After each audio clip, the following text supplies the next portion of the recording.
Hey, hey, hey, it's your girl Talia, and I'm ready for you to invade my space. Welcome to Talia's Space, y'all. Welcome to the Look Good, Feel Good, Be Good podcast, where we gonna talk about everything. You hear me? We gonna laugh, we gonna cry, and most of all, we gonna love on each other, y'all. Let's talk. What's up, everybody? Welcome to the Look Good, Feel Good, Be Good podcast. Okay? Welcome to Talia Space, y'all. I want you guys to go ahead and go get your water, go get your tea, go get your wine, go get your juice, go get your Kool-Aid, whatever it is. Y'all know what we do because we're going to talk down tonight, y'all. Okay? Okay? I hope you guys have had a wonderful, wonderful week. Okay? Or weekend. Hope your weekend was great. I hope you had a good Sunday service. I hope everything was great for you guys, okay? Because you know what I always tell you, if you don't look good, you don't feel good. And if you don't feel good, then you can't be a good person, okay? We want to be a good person. We want to be good to people and kind to people. People need that in this world, okay? We need to be nice to each other. We need to check on each other. We need to make sure that everything is okay. Reach out to one of your friends or family members and just tell them I love you, and just tell them, hey, I just needed to check on you. I just need to make sure that you were straight. Okay. We need that. We need people to be good people. Okay. A lot of us experience so many things throughout the week, and we experience things as wives and mothers and fathers and sons and daughters, and we experience a lot, okay, as employees and things like that. So it's good to hear, hey, I was just checking on you, or hey, I love you. So I want you to look good, feel good, and I want you to be a good person. All right, go ahead and check on that person or do whatever you need to do. Okay.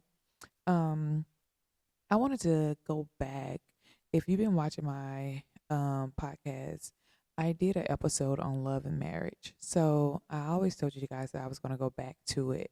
And I think now is the time. And I'm going to stay on love and marriage for a little bit, only because there's so much to say. I know people look at me and they say, "You're too young to know anything or to help people out when it comes to marriage." But I don't claim to be a specialist. I don't claim to be certified. I don't claim to be a counselor. I'm just telling my part when it comes to marriage, or giving you, my opinion. This is my opinion. And we can agree to disagree if you don't agree with what I'm saying. But um tonight I want to talk about love and marriage after the party stops. Okay? We know that when we get married or engaged, when your boyfriend or fiance or whatever gets down on one knee and asks you to marry him, that's one of the biggest days of a woman's life. Okay. But what happens after the party stops? What happens after the wedding?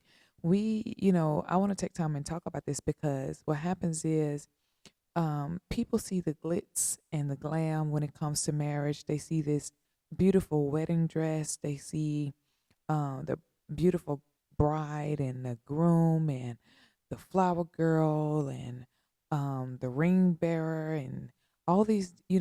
Everybody plays their part in weddings, but people see that and they say, "Man, I want to get married. I want that." We go and we spend thousands of dollars on wedding dresses. We spend thousands of dollars on venues, on food, and you know, but what happens after that is over with? That is maybe a wedding is normally usually 1, maybe 2 hours, okay?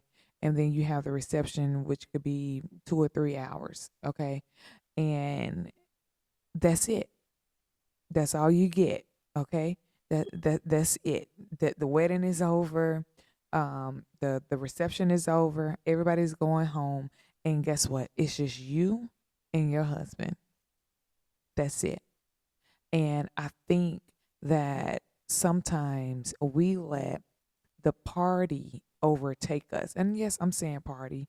I am. I know that it's a wedding, but I am saying party. We let that consume us. We spend so much time going into who's going to be in the wedding, the dresses and the bride and the groom and what he's wearing, the colors and the food and the decorations. We spend a lot of time, putting this together for other people to see. Am I right? When you're getting married and you have a wedding, it's for other people. They're coming in to see exactly what's going on. They're coming in to see how the bride is dressed, how the groom is dressed, what the girls have on, what the guys have on. They're there to spectate. You know what I'm saying? So sometimes the wedding is not all about the bride and the groom. Sometimes it's about the people. If I'm being quite honest. I remember when me and my husband, I remember when he proposed to me. It was in church. I didn't know what was going on. We had just got out of a marriage. I think it was a marriage retreat or something like that. Conference or something. And um after the conference Sunday morning, my husband um had proposed to me. And so I was excited. I was crying, and it was everything. It was everything I wanted and everything, I needed it to be. So after then, of course, now we're planning the wedding. And I think we got married a year later after um we got engaged. So I'm sitting here and I'm writing down who I was going to be in the wedding, getting the colors together, and um talking to my husband. We're making plans and trying to think of the venue. We just decided to have it at the church. And so I started getting overwhelmed with the list of people that I had on there for the wedding.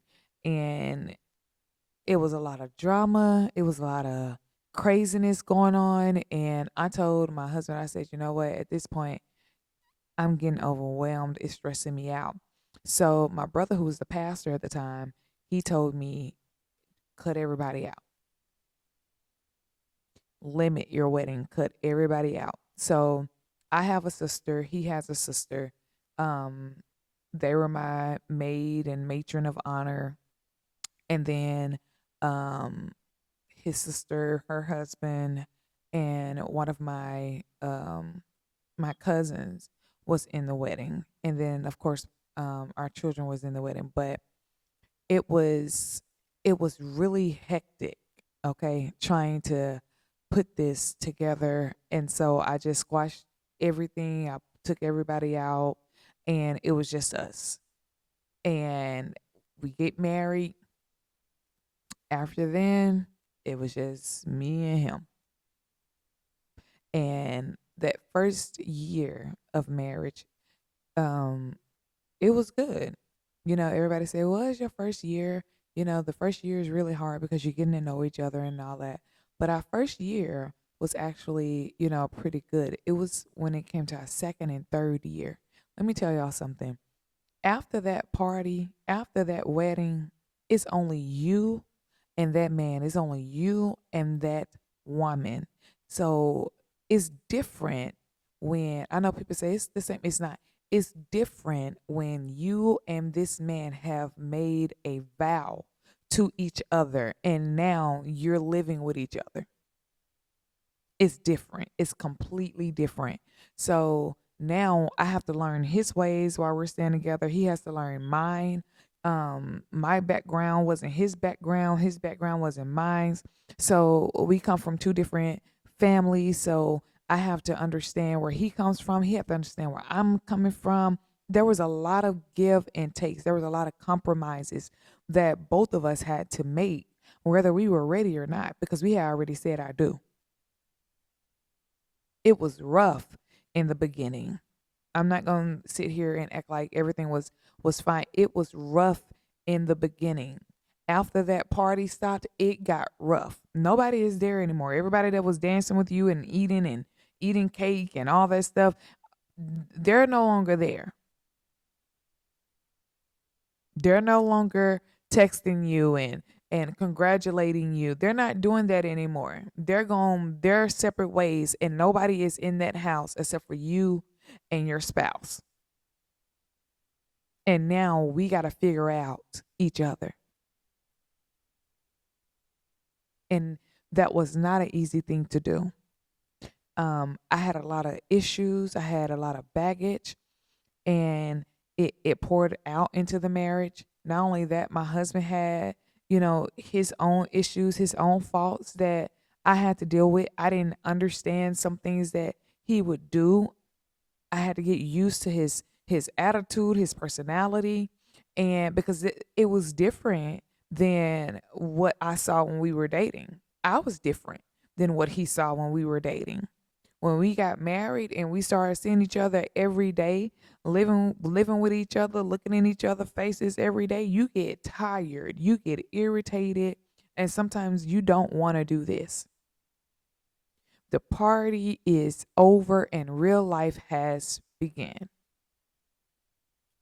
That's why I always tell people when they say I want to get married, I tell them make sure that that's what you want to do. Don't get me wrong, I'm not discouraging anyone from getting married. I think marriage is a great thing. I love my husband. Our marriage is great. It's awesome. I love it. But I'm telling you, marriage is not for the weak. You have to be strong-minded and you have to be strong-willed. You have to be determined. My husband always used this phrase, you have to wake up and choose this person every single day. After that wedding, after the I do's, after you say your vows, you have to wake up every day and choose the person that you said I do to. Choose the person that you made these vows with. Because I'm telling you, it's not going to be easy. It's going to be rough sometimes. You're going to hit some bumps and some bruises.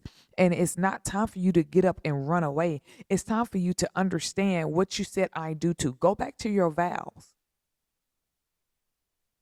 Go back and see what you said I do to. Some of us take those vows for granted. We know, some of us hear the vows, and because we've heard it for so long, it just becomes something that we hear, not something that we actually pay attention to. And I think that's the problem. We don't pay attention to the words that we're saying to each other when we're standing up there in front of God and in front of all these people, in front of the pastor, or however you said the I do's, or however you did your vows, whether it was in a courthouse or in a church, it don't matter. You said vows. You made vows to your husband and to your wife. So whatever those vows were, whatever you said out loud, whatever you spoke out loud, go back and see what you said. See if what you're saying is lining up with what you're doing. Because there's no more party. And I'm not saying there's no more fun. Don't take what I'm saying out of content. I'm saying the wedding is over and it's time for you to be who you're supposed to be. It's time for you to be that wife. It's time for him to be that husband. And sometimes we get so involved in making sure that this party is right for everybody else. And we're not focused on our marriage. Our marriage becomes backseat, and we want to make sure that we're pretty and we're looking good for everybody who's going to come in so they can do the oohs and ahs. The same ones who doing oohs and ahs is the same one who's saying they won't make it a year. Trust me, I know. Me and my husband went through it. They're not going to make it a year.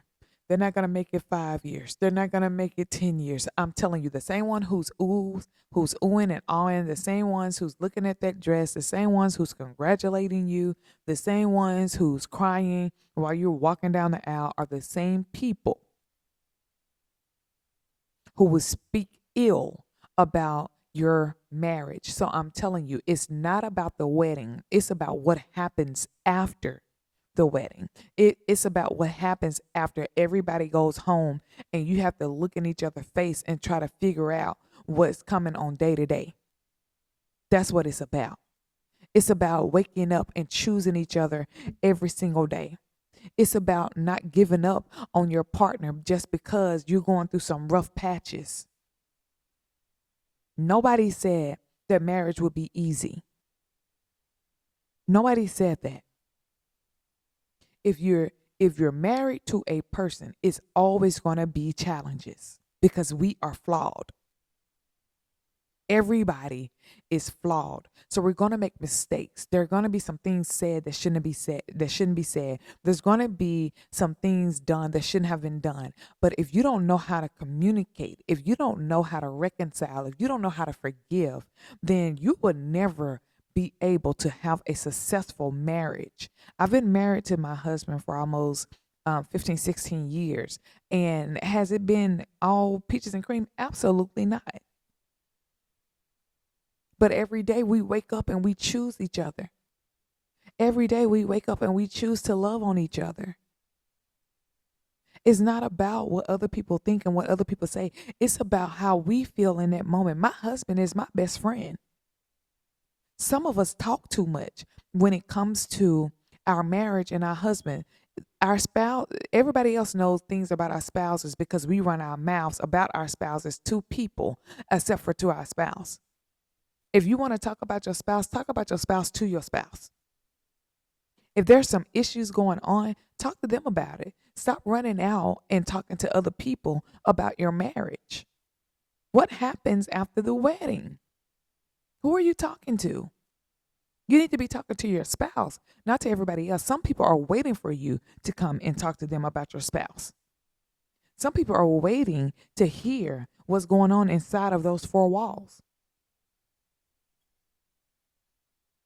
So they can say, I told you so. So they can say, they had that huge grand wedding and now look at them.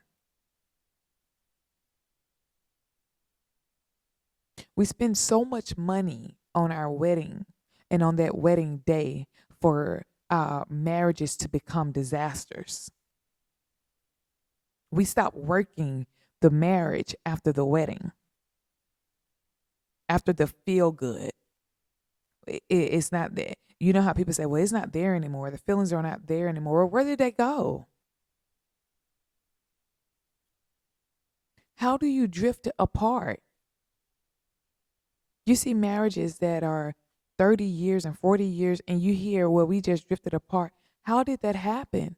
Something had to happen. Communication had to stop, or we had to stop pursuing each other. We had to stop waking up and choosing each other in order for us to say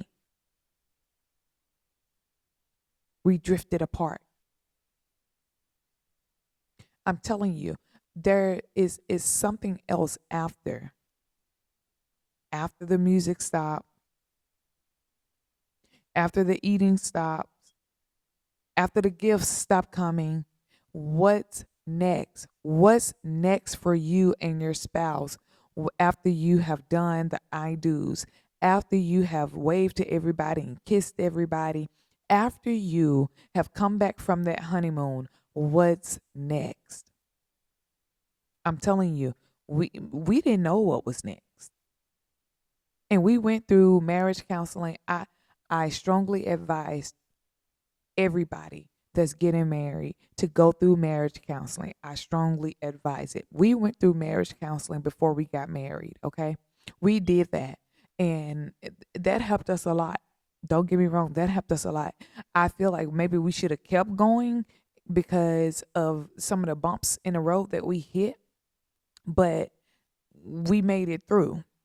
Those were some tough times. I'm telling you, we made it through. We wanted to call it quits.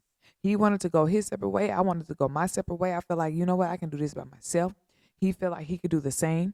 And to be honest with you, we could have. We could have easily picked up and just went our separate ways. But we decided to choose each other because we went back to the vows, to what we said that we would do through sickness and in health, for richer or for poor. I think that's where we get mixed up at because we want to run at the drop of a dime. We don't take our vows seriously. And I think that's why some people don't want to get married because they don't want to vow to you anything. I don't want to promise you anything. I don't want to love, honor, and respect you. Whenever I get ready to pull out, I want to pull out. I don't want the paperwork behind it because it costs too much to say goodbye when I can just pick up and leave when I get ready and you go your way and I go mine. We don't understand the power behind marriage. We don't understand how when we lock in, we are powerful. Marriage is powerful. And I'm so happy that me and my husband made it this far because as a Black young couple, it's not easy.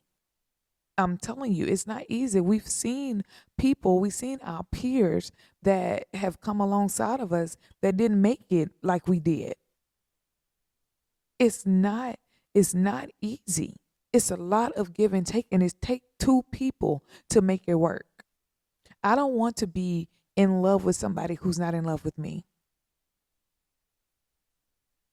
Some people say, you know what? As long as one person is in love with you, or one person is in love in the marriage, it keeps the marriage. But who wants that?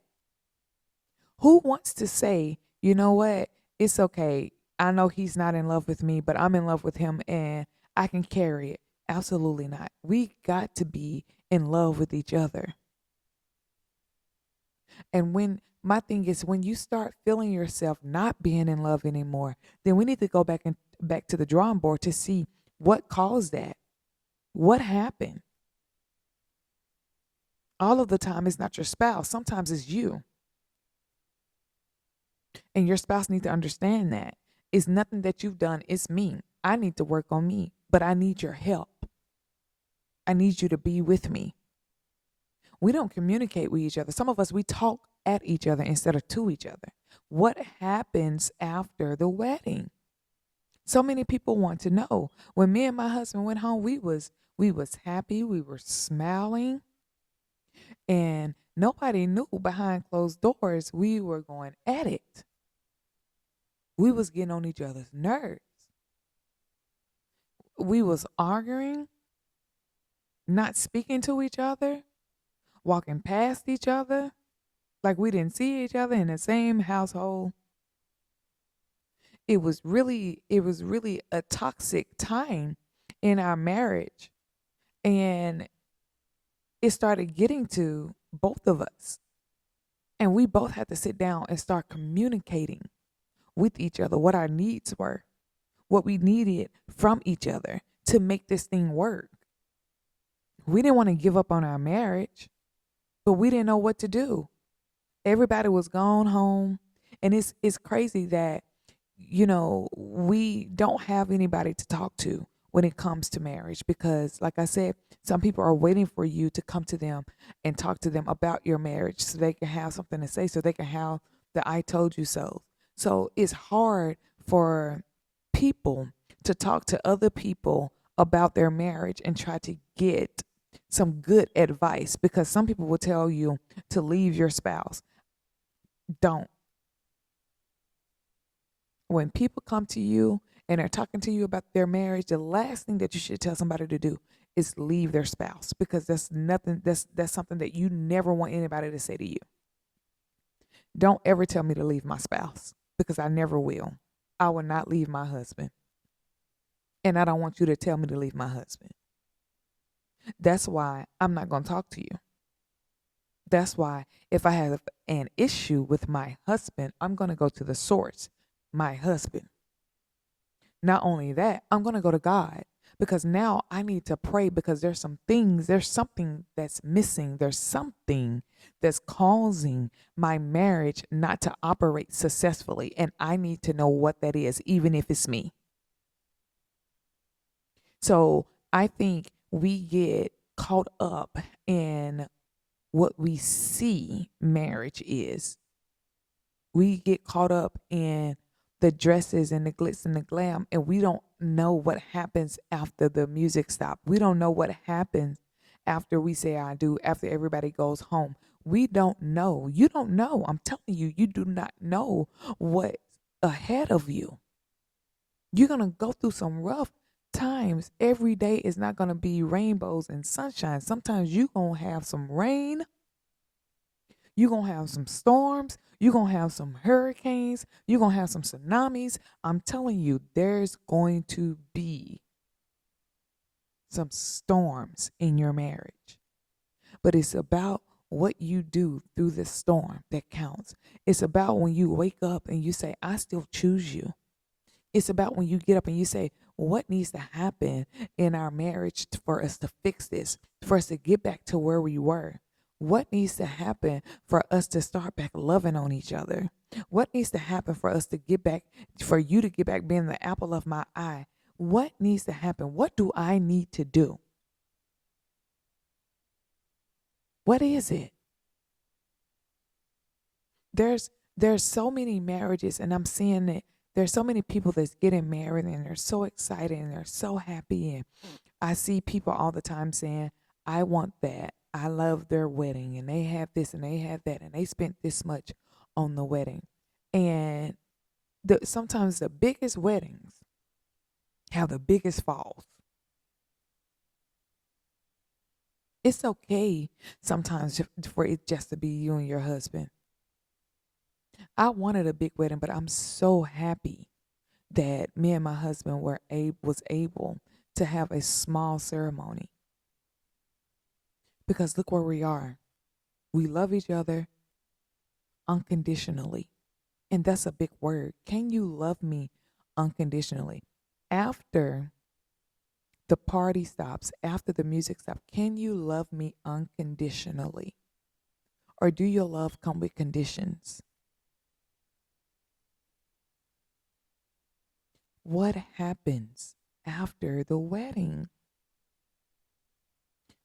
I keep asking that question because I don't think that we really know. You see people and you say they've been together for so long. How in the world could they get divorced? Something happened.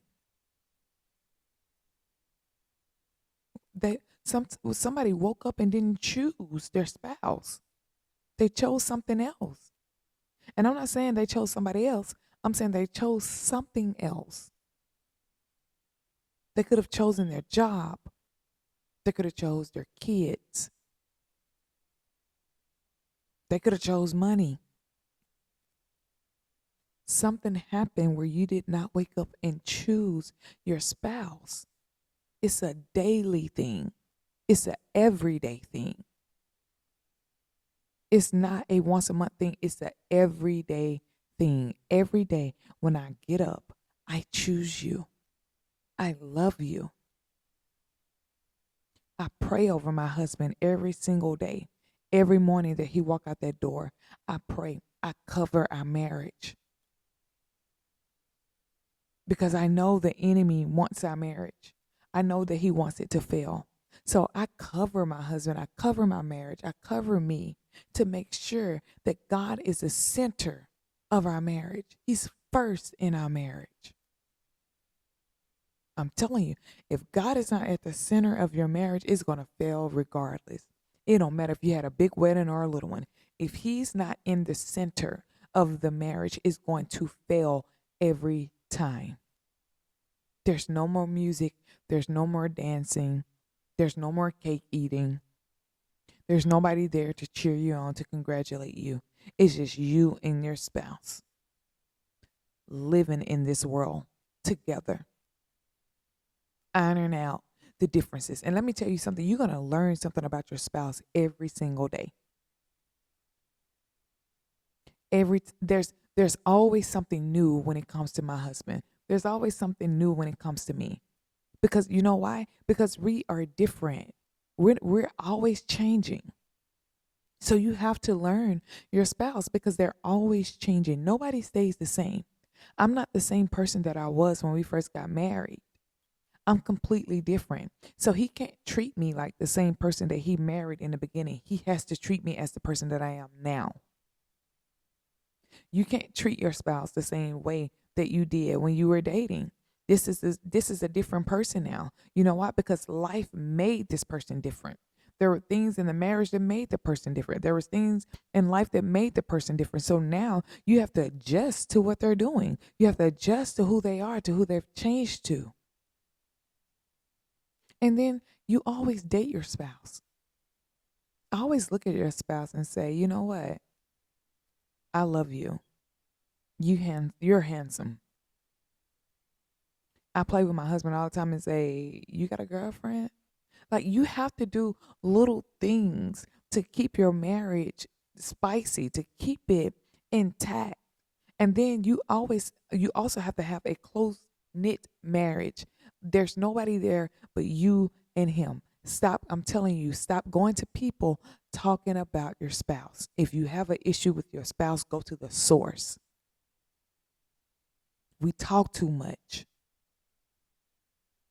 Everybody that was at the wedding is not your friend. Everybody that was at the wedding is not rooting for you.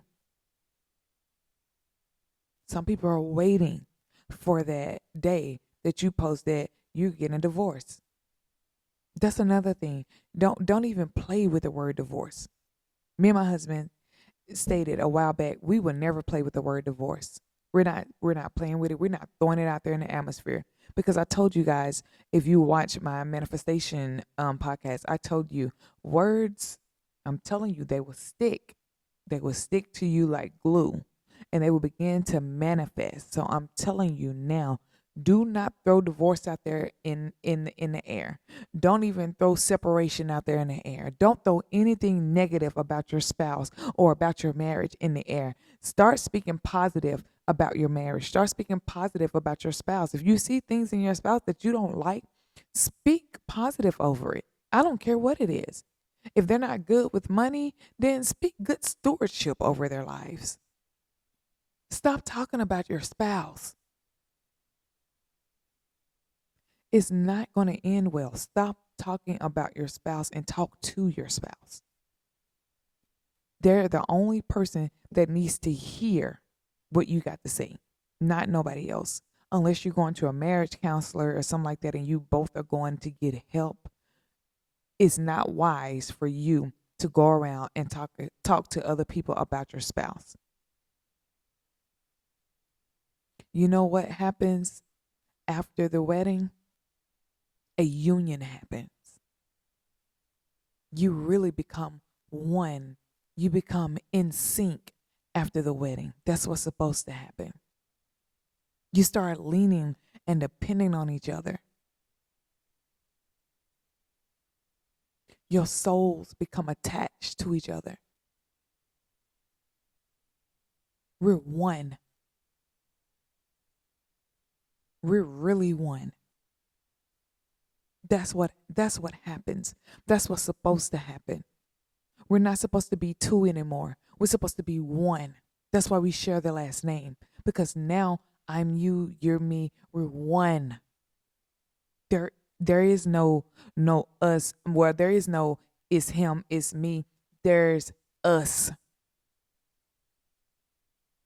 Everything is ours.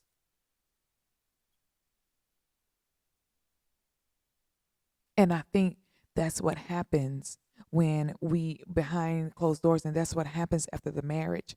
We don't become one. Some of us are still two. And we still operating as two. And that is what divides us. Do you see how my fingers are held up? When you have two, there's a space in between it. There's a space in between two. But when there's one, there's no space there. There's just one. And our problem is we're still two.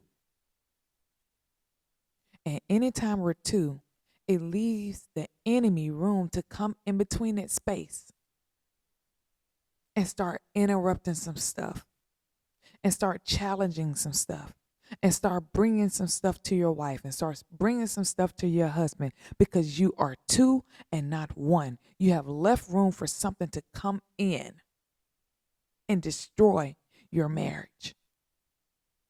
So after you get married, after the wedding, let's stop becoming two and become one. Let's stop being selfish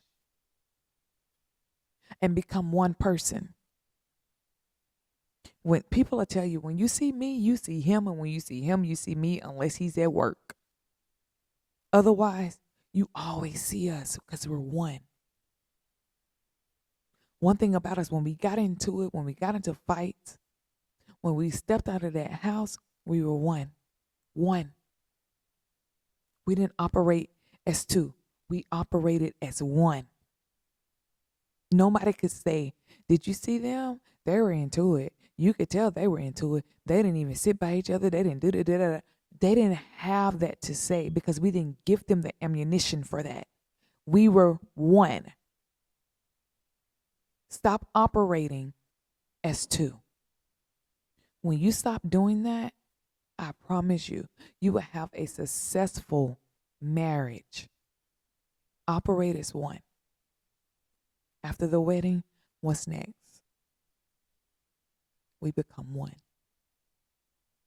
I hope you guys have learned something in this podcast, and I hope that it has made you think about anything that's going on in your marriage or in your life. And I hope you who are listening to this and you're not married yet, I hope this is giving you some pointers for when you do get married.